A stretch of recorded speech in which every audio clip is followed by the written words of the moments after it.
بسم اللہ الرحمن الرحیم۔ ریسپیکٹڈ ویورز، آپ میرا یوٹیوب چینل دیکھ رہے ہیں۔ میں Muhammad Arshad from vocational training institute Jamal Din Wali. معزز ویورز، آج میں اور میرے ساتھ الیکٹریکل کے ٹیچر محمد شجاع عباسی صاحب ہیں۔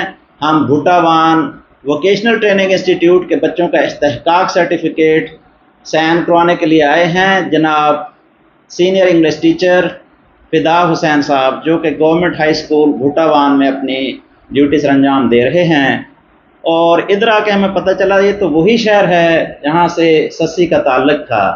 تو میں نے چاہا کیوں نہ میں آپ کو سسی کے بارے میں انفارمیشن دوں۔ اب میں ریکویسٹ کرتا ہوں جناب فدا صاحب سے کہ وہ سسی کے بارے میں آپ کو تھوڑا بتائیں۔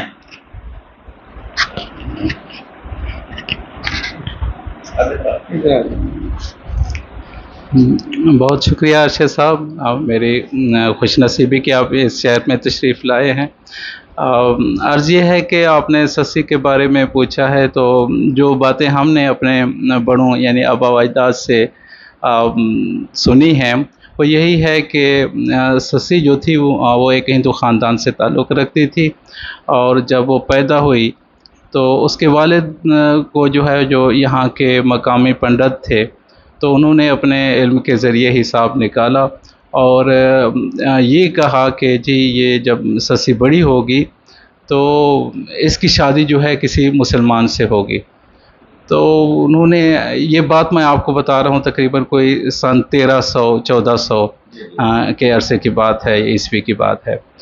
تو پھر اس کے والد کو شاید برداشت نہ ہوا کہ جی میری بیٹی بڑی ہو کر وہ کسی مسلمان سے شادی کرے، تو انہوں نے ایسا کیا کہ اپنی بیٹی کو وہ کسی لکڑی کے صندوقچے میں بند کر کے، اور جو کچھ انہوں نے اس کو دینا تھا یعنی سونے چاندی زیورات کی صورت میں، جیسے پہلے ان کی ہندوؤں کی رسومات ہوتی تھی یہاں پہ، اس کے اندر اسے بند کر کے یہاں قریب ہی تقریباً کوئی آدھے کلومیٹر کے فاصلے پر شمال کی جانب ایک چھوٹا سا دریا بہتا تھا، تو اس کے اندر جا کر اس کے دریا کے سپرد کر دیا بچی کو۔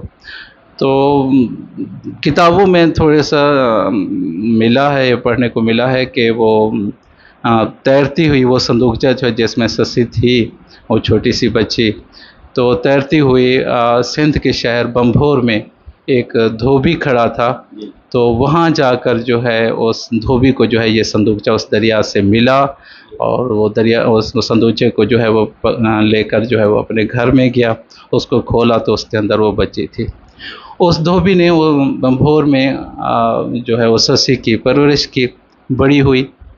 اور ارشد صاحب آپ کو ایک بات بتاؤں کہ یہ ڈرامہ ہم پی ٹی وی پاکستان ٹیلی ویژن پہ بھی دیکھ چکے ہیں، اور یہ چل چکا ہے۔ تو وہاں پہ سسی بڑی ہوئی بمبھور شہر میں، تو وہاں پہ کیچ مکران کا شہزادہ پنو، شاید اس کا وہاں سے گزر ہوا بمبھور شہر میں، تو اس کی نظر پڑی وہاں پہ شاید باہر کہیں پہ سسی پہ، تو وہ جو ایک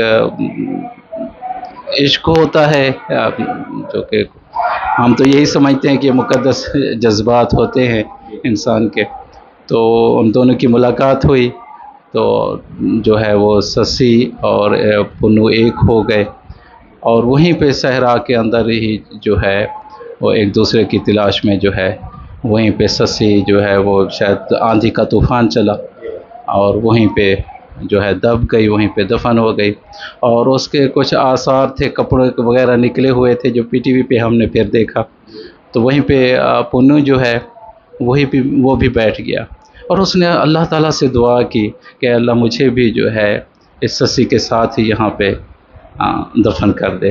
تو کہتے ہیں وہیں پہ ریت کا طوفان چلا، اور ایسے ریت کا طوفان ہے کہ وہ پنو بھی وہیں پہ دفن ہو گیا، ختم ہو گیا۔ میرے خیال میں اب یہ کتابی باتیں ہیں، دیکھ چکے ہیں پی ٹی پہ، تو اتنا کچھ ہم جانتے ہیں، باقی شہر کافی تاریخی ہے، پرانا ہے، تو اللہ تعالیٰ آپ کو خوشیاں دے۔ Thank you. بہت مہربانی فدا صاحب، آپ کا بہت بہت شکریہ۔ ریسپیکٹڈ ویورز، جیسا کہ آپ نے سنا، فدا صاحب نے سسی اور پنو کے بارے میں آپ کو بہت ہی شارٹ اینڈ پتھی، مختصر اور مدلل انٹرو دیا۔ ریسپیکٹڈ ویورز، میں آخر پر امید اور دعا کرتا ہوں آپ جہاں بھی ہوں اللہ تعالیٰ کی حفظ و امان میں ہوں۔ اللہ حافظ۔